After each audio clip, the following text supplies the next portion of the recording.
Hello everyone. So today we are going to start the NCERT exemplar of chapter number 5, Molecular Basis of Inheritance. The NCERT exemplar has been divided into two parts for this chapter.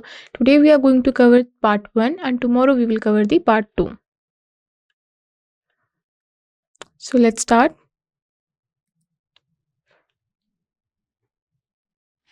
So disclaimer.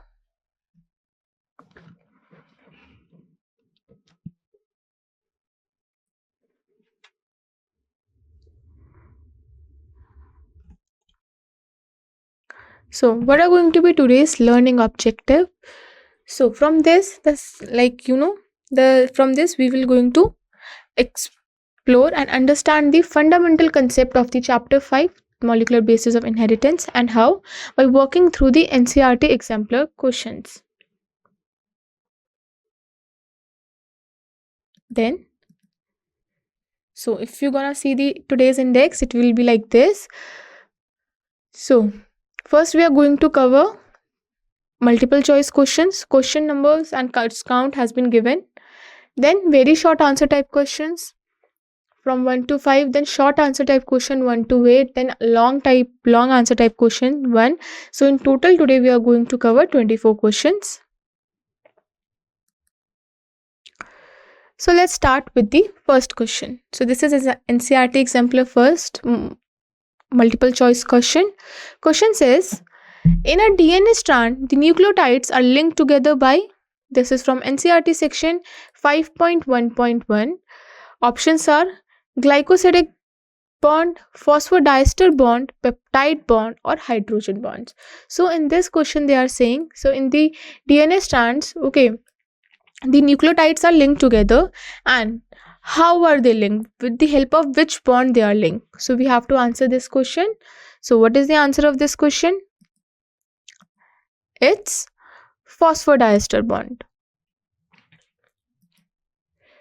What is a phosphodiester bond? A phosphodiester bond works between the 3' hydroxylic group of one nucleotide and 5' phosphate group of the next nucleotide. This creates the backbone of the DNA.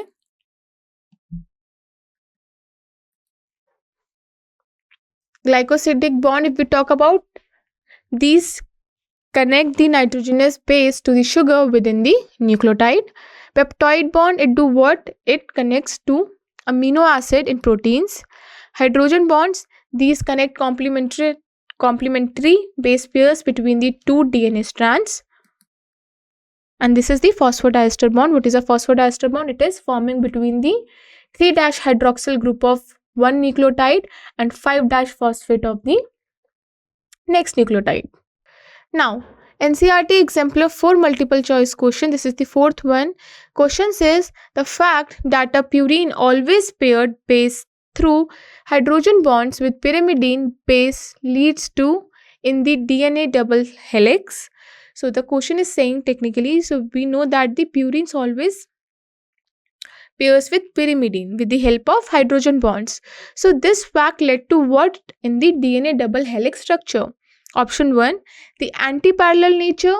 Second, the semi-conservative nature. C, uniform width throughout the DNA. Or D, uniform length in all DNA. So let's see the answer. Answer is option number C, that is uniform width throughout DNA. Solution is that the purine, that is adenine and guanine, are double ringed, while pyrimidine, that is thymine and cytosine in DNA, are single ring. Purines always pair with pyrimidine. A complement pairs with T with the help of 2 hydrogen bonds, whereas G pairs up with C with the help of 3 hydrogen bonds.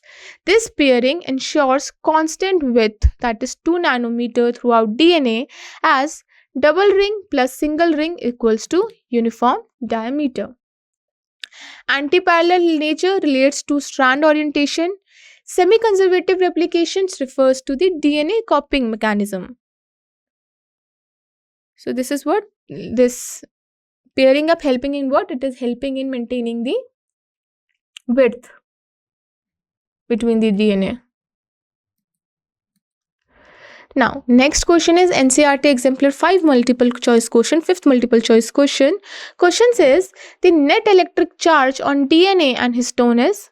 So, question is asking us what is the net electric charge on DNA and histone. This is from NCERT section 5.1.2. Options are both negative, both positive, negative and positive respectively, or 0. So let's see the answer. What's the answer is?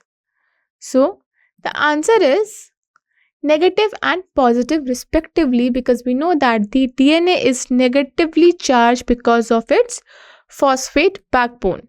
Whereas histones are what? Histones are positively charged. These are the basic proteins rich in basic amino acid residues, that is lysine and arginine, which carry positive charge in their side chain, and that's why it is positively charged. And that's the also reason that the DNA wrapped around this histone octamer to form nucleosome. Now we come to NCERT exemplar multiple choice question number 8. Question says one of the following is true with respect to AUG. So, with respect to this codon AUG, one option is true. Let's see what that option is. This is from NCERT section 5.6. So, options are A, it codes for methionine only. B, it is also an initiation codon. C, it codes for methionine in both prokaryotes and eukaryotes. And D, all of the above. So now we have to answer which is the correct option. Option is all of the. Answer is all of the above. Why? What is the role of AUG codon? It exclusively codes for methionine, as well as it serves as an initiation start codon in protein synthesis. It's function the same way in both prokaryotes and eukaryotes. Universal genetic code, we know that feature. So the answer is all of the above. Now comes to the NCERT exemplar multiple choice question number 9. Question says the first genetic material could be. This is from NCERT section 5.2.2. Options are protein, carbohydrate, DNA or RNA. So among this we have to tell which could be the first genetic material. Answer is option number D, that is RNA. RNA was the first genetic material. Scientific evidence suggested what? Scientific evidence suggests that RNA played a crucial role in early life forms.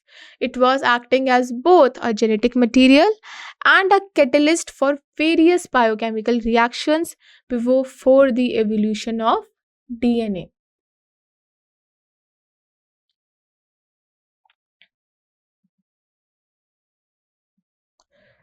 So that's why we can say that first genetic material could be RNA.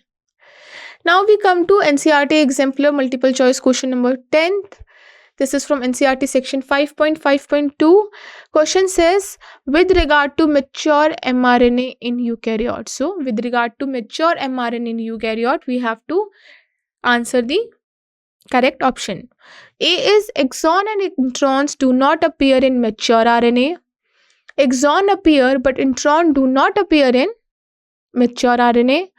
Intron appear but exon do not appear in the mature RNA. Or fourth, both an exon and intron appear in the mature RNA. Let's see the answer. So the answer is B, that exon appear but intron do not appear in the mature RNA. So in eukaryotic cell, this mature mRNA is formed by splicing. Pre-mRNA initially contained both exon, that is the coding region, and intron, that is the non-coding regions. During RNA processing, introns are removed through splicing and exons are joined together. Mature mRNA contains only exons, no introns. This makes it ready for translation. So what happens? So this pre-mRNA has both exon as well as intron.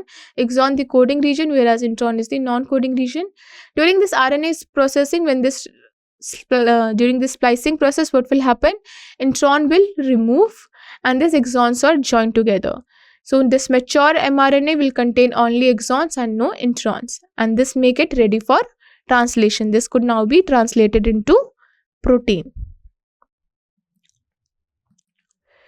Now we come to NCERT Exemplar multiple choice question 11. Question says the human chromosome with the highest and least number of genes in them are respectively. So we have to tell which has the highest or the least number of genes in them with respect to human chromosomes. So options are, this is from NCERT section 5.9.1. Options are chromosome number 21 and Y, chromosome number 1 and X, chromosome number 1 and X, Y, chromosome number X and Y. So let's see what's the answer. So answer is chromosome number 1 and Y. So Human Genome Project revealed that chromosome 1 has the highest number of genes, that is 2968, whereas the Y chromosome has the fewest gene, that is 231, and that's why we can say that these are the two highest and least number of genes respectively in the human chromosome. Now we come to NCERT Exemplar multiple choice question number 13. Question says DNA is a polymer of nucleotide which are linked to each other by 3-5 to 5- phosphodiester bond. To prevent polymerization of nucleotide, which of the following modification would you choose? This is from NCERT section 5.4.2. So these are saying that this DNA is a polymer of nucleotide which are linked to each other by 3- to 5- phosphodiester bond, and to prevent polymerization of nucleotide, which of the following modification we will choose? So options are A, replace purine with pyrimidine, B, remove or replace 3-OH group in deoxyribose, C, remove or replace 2-OH group with some other group in deoxyribose, and D, both B and C. So let's see what could be the answer for this question. So answer for this is B, that we will remove or replace 3-OH group in deoxyribose. So what was the question was saying us? So the question was saying us that DNA is what? DNA is the polymer of nucleotides. Okay. And how those nucleotides are linked to each other? So they are linked to each other with phosphodiester bond, 3- to 5- phosphodiester bond. We know that 3-OH and then 5- phosphate group, attached to prevent polymerization of nucleotide. So now we want that there will not be more polymerization of nucleotide. No more nucleotide has been added. Which modification we have to choose? So the answer is we have to remove or replace the 3-OH group in deoxyribose. And why we have to do that? So removing or replacing the 3-OH group prevents chain extension, as there will be no phosphodiester bond can be formed, because we know that 3-OH is required to form this phosphodiester bond. So if there won't be any 3-OH group in deoxyribose, what will happen? There will be no phosphodiester bond will be formed, and thus chain termination will occur. DNA polymerization requires a 3-OH group to form phosphodiester bond between nucleotides. Replacing purines with pyrimidines does not affect bond formation. 2-OH isn't present in DNA anyway, and 2-OH even isn't involved in phosphodiester bond. So that's why we have to remove or replace 3-OH in deoxyribose. Now we come to multiple choice question, NCERT Exemplar 14th. Question says discontinuous synthesis of DNA occur in one strand because, this is from NCERT section 5.4.2. So they are saying us that there has been the discontinuous synthesis of DNA on one strand. Why it is happening? So options are A, DNA molecules being synthesized is very long.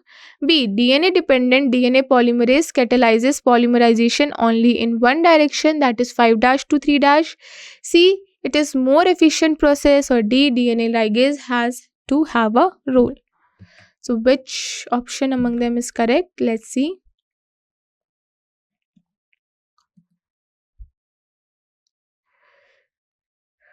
Answer is option number B, that DNA dependent DNA polymerase, which is required during replication, catalyzes polymerization only in one direction, that is 5' to 3'. This DNA polymerase can add only nucleotide in the 5' to 3' direction. DNA strands are anti-parallel. Leading strand has continuous synthesis, whereas the lagging strands has the discontinuous synthesis, that is Okazaki fragments. We know that they are like synthesized in fragments which are Okazaki, and then later it's been like attached with the help of DNA ligase. So as we know, this is the continuous strand. Why? Because it has the template like direction from 5' to 3', and we know that this DNA polymerase, this DNA dependent DNA polymerase, can add only nucleotides from the direction of 5' to 3'. But when the template strand is 5' to 3', then we know it's not possible from here to do that, because we need anti-parallel strand. So they will start adding nucleotides from this 5' to 3' end.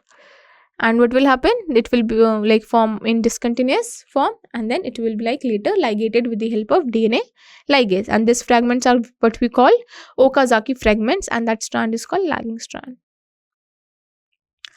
Now we comes to very short answer type question. So first NCERT exemplar, first very short answer type question is, what is the function of histone in DNA packaging? We have to tell that what is the function of histone in the DNA packaging. This is from NCERT section 5.1.2. So function of histone in DNA packaging are as follow. First is the DNA compaction. It helps condense and package DNA into more compact structure, form the basic unit of chromatin called nucleosomes, because we know that the histone octamer, okay, 200 base pairs of DNA is approximately 200 base pairs of DNA wrapped around this histone octamer, and it form what? The basic unit of chromatin, which is what we call nucleosome. Allows approximately 2 meters of DNA to fit inside a microscopic nucleus. And this is what? This is the structure of nucleosome. This is a core of histone molecule, and this DNA is wrapped around this histone molecule. This histone is octamer. It has 8 histones, okay, and this is what? It is the H1 histone. It is a linker histone, and this form what? This is the nucleosome, which is the basic unit of chromatin.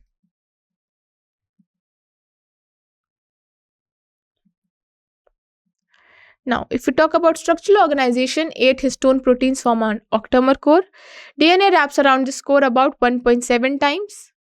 So this, as I told you, that 8 histone proteins form this octamer core, and DNA wraps around this core. Now, NCERT exemplar 3, very short answer type question. So question is what? What is the cause of discontinuous synthesis of DNA on one of the parental strand of DNA? What happens to these short stretches of synthesized DNA? This is from NCERT section 5.4.2. So the question is that what is the cause of this discontinuous synthesis? So we know that on the one of the parental strand of the DNA, there has been discontinuous synthesis of the DNA. So why it is happening? What happens to those short stretches of synthesized DNA? So let's see the answer. So answer is, the discontinuous DNA synthesis occur on one strand because of the two reasons. First is that the DNA polymerase can only add nucleotide in the 5' to 3' direction. The two parental strands are anti-parallel. So as I have told you in previous question also, that we know that DNA polymerase can add nucleotides in only 5' to 3' direction, and we also know that both the parental strands are anti-parallel. So what will happen? One strand of the DNA will serve as leading strand. So the parental strand with the 3' to 5' will serve as leading strand, because now the other strand which is going to be replicate, it will be in the direction of 5' to 3', and we know that the DNA polymerase can add nucleotide in that direction. But the other strand, which has actually that parent strand which has the direction from 5' to 3', so because of this anti-parallel rule, what will happen? It can't make this strand is, what will happen? Let's see the figure. Because is this already 5 dash to 3 dash, so it won't be able to make, so now it has to make another strand with what direction? This 3 dash to 5 dash direction, and we know that it is not possible for DNA polymerase to add nucleotide in 3 dash to 5 dash direction. So what will happen? This polynucleotide will start adding nucleotide in 5 dash to 3 direction, but from this side, and that's why this, this discontinuous synthesis happens. So as it says, one strand of DNA serves as the leading strand. This strand is synthesized continuously as it moves in the correct 5 dash to 3 dash direction, as I told, because one of the strand is serving as this leading strand. This strand is synthesized continuously as it moves from in the correct 5 dash to 3 dash direction. But the other strand, the lagging strand, it runs in the opposite direction, that is 5 dash to 3 dash. So this strand must be synthesized in small discontinuous fragment known as Okazaki fragments.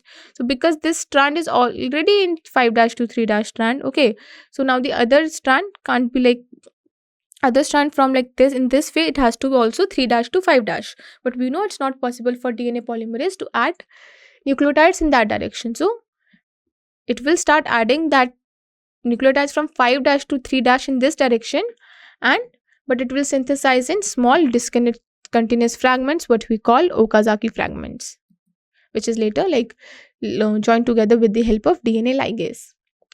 Now comes NCERT exemplar, very short answer type question. Question number 4. Question says, given below is the sequence of the coding strand of DNA in transcription unit 3 dash to 5 dash, and then they have given the sequence in between.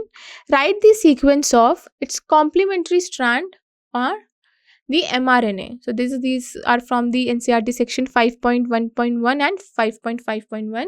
So what is happening here? So they have given a sequence of coding strand. Here you guys have to focus more on coding strand. So they have given the sequence of coding strand of DNA in transcription unit 3 dash to 5 dash, and now we have to write the sequence of its complementary strand as well as the mRNA strand. Okay, let's see what will happen.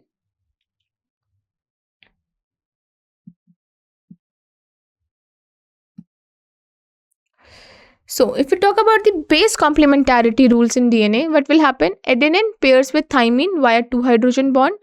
Guanine pairs with cytosine with 3 hydrogen bonds. Now, if we talk about the base complementarity rule in RNA uses uracil rather than thymine. Thus, in the RNA, the base pairs is like the adenine going to pairs with uracil via 2 hydrogen bonds, and guanine gonna pairs with cytosine via 3 hydrogen bond. Now, what we have given? We have got this 3 dash to 5 dash sequence. So, if we talk about its complementary strand, so what will be its complementary strands? So here you guys can see, first of all, if it is 3 dash to 5 dash, so this will be 5 dash to 3 dash. Okay, so A, what will be it like? A going to pair with whom? T, then again A, T, T, A, G, C, C, G, A, T, G, C, C, G, T, A, T, and T, T, A, then again T, A, T, G, C, G, C. So we can see what is the complementary DNA strands we have make. T, T, A, C, G, T, C, G, A, T, A, T, C, C. So this is the complementary strand. Okay. And now, if you guys remember, during the concept of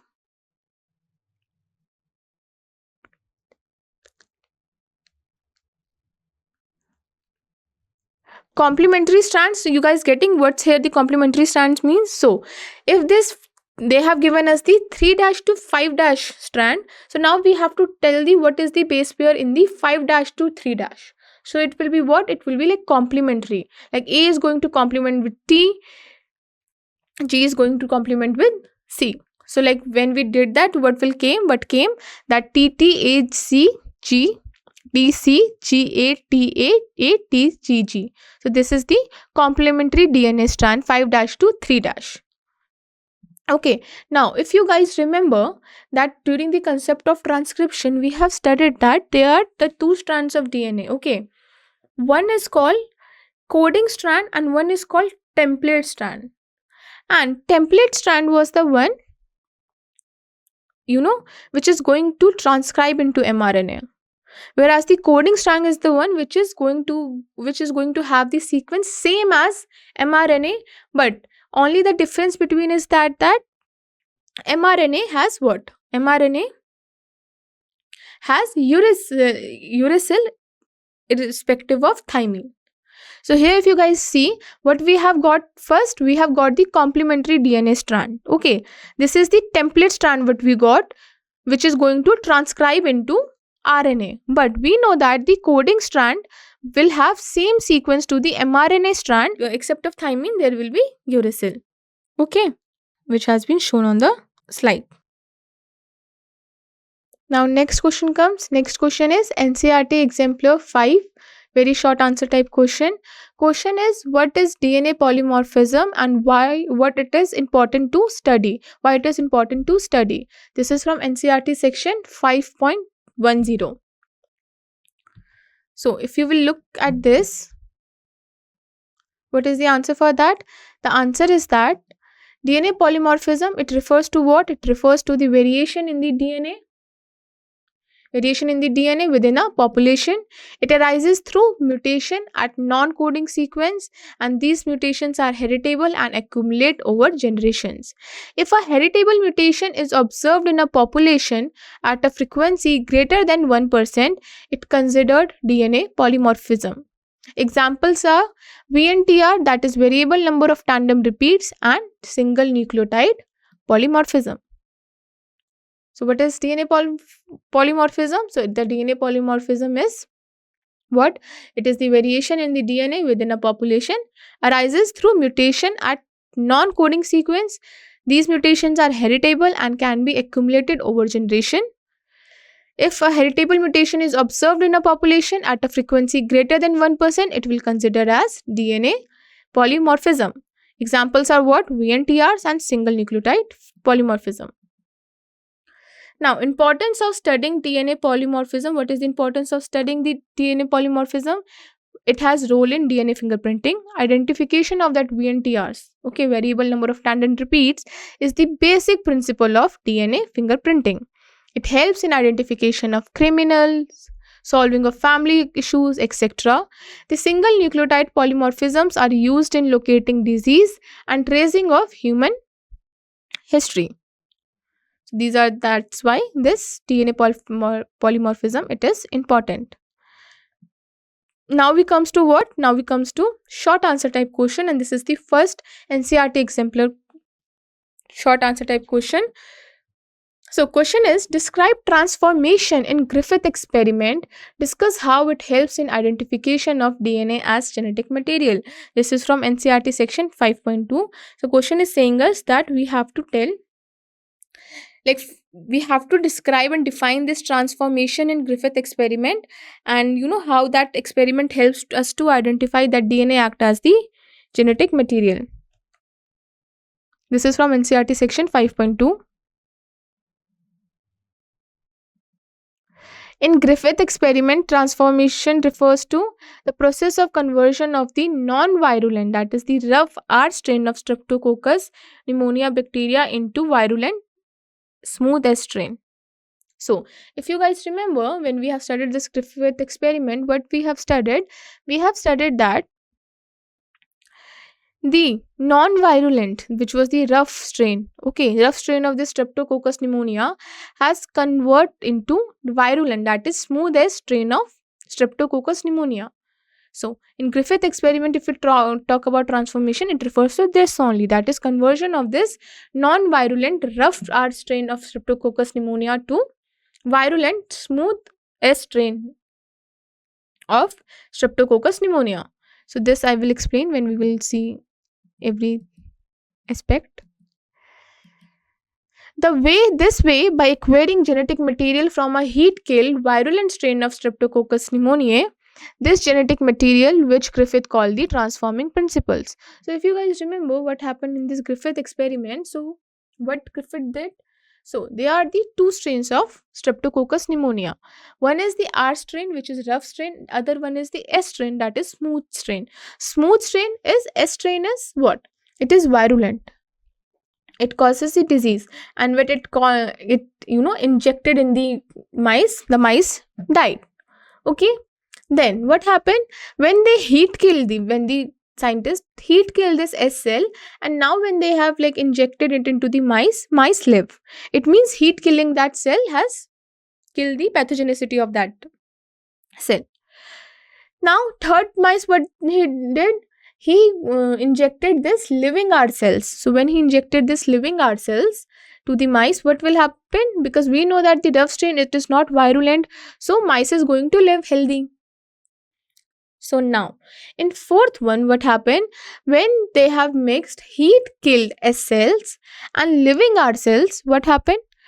S cells and R cells has been discovered later from the dead mouse, but the mouse died.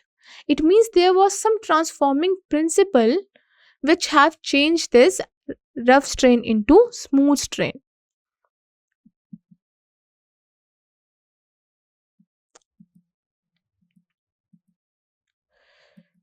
So, the transformation in Griffith experiment help in identification of DNA as genetic material. This is because of the following reason. When heat was used to kill the virulent bacteria, they died, but not their genetic material, that is DNA.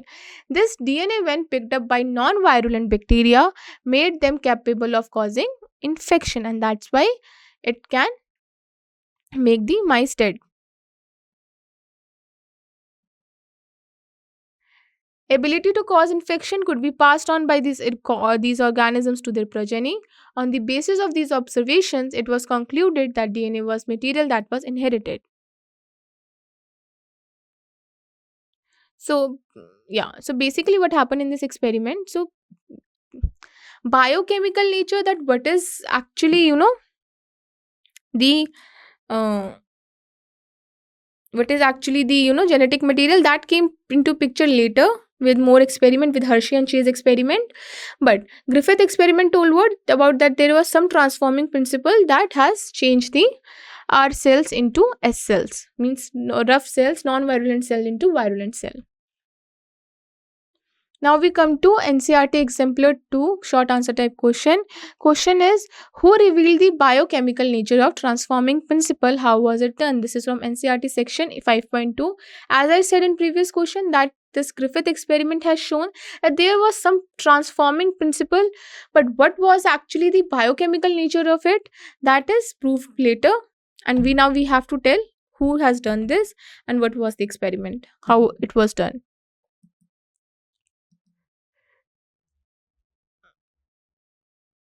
So, Hershey, Oswald, Avery, Colin McLeod, and Macklin McCarthy revealed biochemical nature of the transforming principle.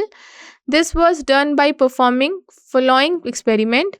They purified biochemicals, that is proteins, DNA, RNA from heat kill S cells. They treated these extracts with digestive enzymes to see which one inhibited transformation. So what they actually did? So they purified these biochemicals, that are the protein, DNA or RNA, from this heat killed S cells. Now they treated this extract with the digestive enzymes to see which one inhibited transformation. So here you guys can see in one they have added proteinases, in one they have added RNases, and one they have added DNAs. So what will happen? Proteinase will going to break down the protein, RNA is going to break down RNA, and DNA is going to break down DNA. So they have seen that in this proteinase and RNase thing, S cell appear, okay, but in the DNase thing, there is no S cell appears. It means that DNA is the one which is causing this, which is acting as the transforming principle. So as I said, what happened? So when they extract, they added the extract with proteases, digestive proteins, they have seen that transformation occurred, means protein is not the genetic material. When they have added RNAs, they seen transformation occurred, means RNA is not the genetic material. But when they added DNAs, they digested DNA, they have seen that transformation was inhibited, and here it was shown that DNA is probably the genetic material. Now we come to NCERT exemplar short answer type question number 3. Question is, discuss the significance of heavy isotope of nitrogen in Michelson and Stell's experiment. NCERT section 5.32.1. So, Michelson and Stell's experiment, they performed experiment on E. coli to prove that DNA replication is what? DNA replication is semi-conservative in nature. They used heavy isotope of 15N in the nutrient medium to grow Escherichia coli, E. coli for several generations. So this I will explain later when we will see all these steps. So what they did, so this Michelson and Stale experiment has been done to prove that DNA replication is semi-conservative in nature. Then they used what? They used heavy isotope of nitrogen in the nutrient medium to grow Escherichia coli for several generations. So now what will happen?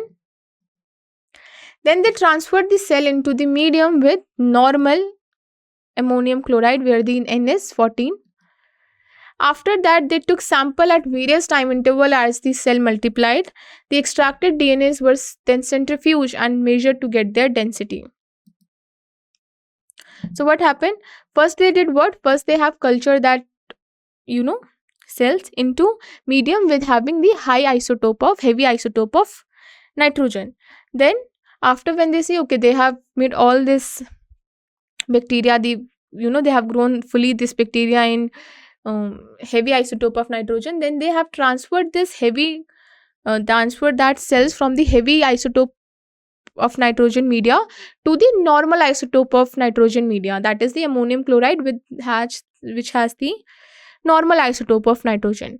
Now what they did, after the various time interval, okay, after the each replication time interval, as the cell multiplied, they took that DNA, okay, centrifuge it and measure their density. So now what they saw,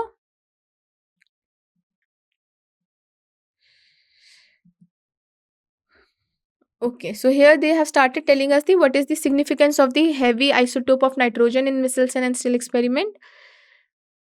Differentiation among, I'll explain you that also, but here you just first see what is the significance of this heavy isotope of nitrogen. First, the differentiation among two strands of DNA. Heavy nitrogen is heavier than 14N. This allowed for easy separation of DNA molecules containing them using density gradient centrifugation. So actually what happened? So initially what happened, they have grown this bacteria into a media which has heavy isotope of nitrogen. Okay, and now we know that it's nitrogen. The nitrogen base is in DNA. Okay, in the DNA is now going to have the heavy isotope of nitrogen. So now when after cultivating into the heavy isotope of nitrogen, when they have put it into the normal isotope of nitrogen, okay, normal 14N. So now because the nature of this DNA is semi-conservative nature, so now the new DNA which has been synthesized, it will have what? It will have normal isotope of nitrogen. Then with another generation, what will have? It will have like two hybrid, means have heavy isotope and have normal isotope, but two normal nitrogen isotope DNA. So by this they have helped to differentiate between the two strands of DNA, and that is the reason that they have used this heavy isotope of nitrogen.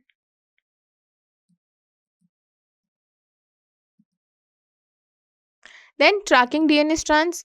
See, so this Michelson and Stahl observed how this heavy isotope of nitrogen labeled DNA behaved after replication in what? In the normal isotope of nitrogen media. This allowed them to determine if DNA replication was conservative, semi-conservative or dispersive. But what they have seen, because they have seen that when they have introduced this heavy isotope of heavy isotope of culture E. coli into the normal one, so they have seen hybrid. After first generation, what they have seen, it was hybrid, means half was heavy isotope and half was this normal isotope of nitrogen. After 40 minutes, it is like half hybrid and half with the nitrogen, like in the which, like nitrogen of which media? The normal media in which right now they are. So they understood that what this DNA is semi-conservative in nature.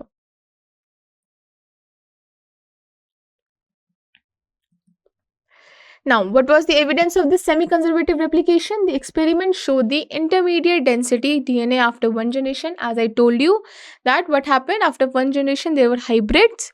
After two generations, there was mix of intermediate and light DNA. These results supported the semi-conservative model. So this is what I have already explained. Now, unlike some other isotope, this heavy isotope of nitrogen is not radioactive. This make it easier and safer to work within biological experiment. So this was also one of the significance of using the heavy isotope of nitrogen. Now we come to short answer type question, NCERT Exemplar 4. Question says, define a cistron, give examples, differentiate between monocistronic and polycistronic unit. So this is from NCERT section 5.2.2. What is a cistron? It is a stretch of base sequences that code for one polypeptide chain, including adjacent control regions. Examples are monocistronic and the polycistronic gene. So here you guys can see what is the difference between monocistronic and polycistronic gene. So actually a cistron is, it is a stretch of base sequences. So this is the base sequence that is going to code for polypeptide chain, including the adjacent control regions. Okay. But what is this monocistronic and polycistronic? When it is going to code for only one polypeptide, it is monocistronic. When it is going to code for more than one polypeptide, it is polycistronic. As I said, what is the difference between monocistronic and polycistronic? In monocistronic genes, it contains regulatory and coding sequence for a single polypeptide, whereas in polycistronic gene, it contains coding sequence for more than one polypeptide. In talking about monocistronic gene, in eukaryotic cell, almost all the messenger RNAs are monocistronic, whereas if we talk about prokaryotes, lack operon coding sequence would be an example of polycistronic DNA region, where we have seen they are coding for 3 polypeptides. Now, so question number NCERT Exemplar 6. Okay, short answer type question. Question says, this is a numerical type question. Question is, in an experiment, DNA is treated with the compound which tends to place itself among the stacks of nitrogenous base pairs.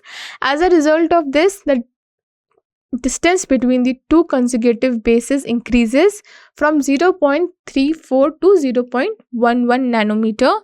Calculate the length of DNA double helix which has 2 into 10 to the power 9 base pairs in the presence of saturating of this compound. This is from NCERT section 5.1.2. So what actually this question is saying? So this question is telling us that in an experiment, DNA is treated with a compound, okay, which did what?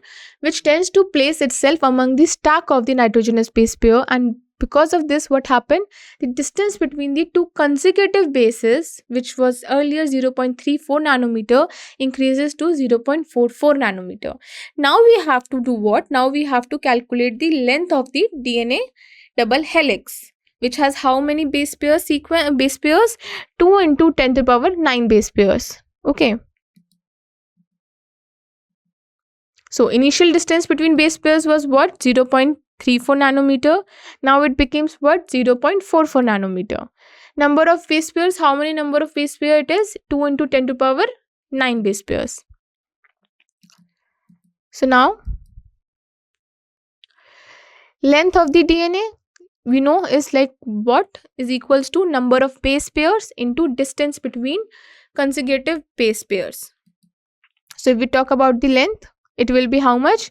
Number of the base pairs. What is the number of base pair? 2 into 10 to the power 9. And what is the distance? Now the distance between consecutive base pairs, it will be 0.44 nanometer.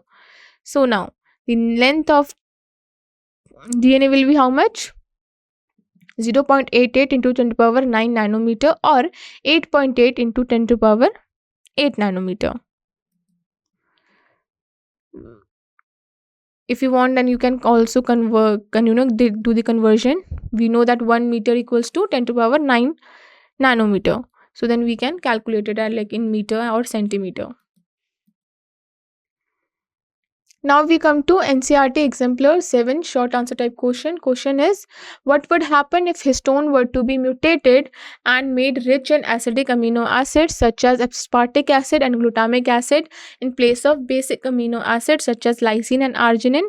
This is from NCERT session 5.1.2.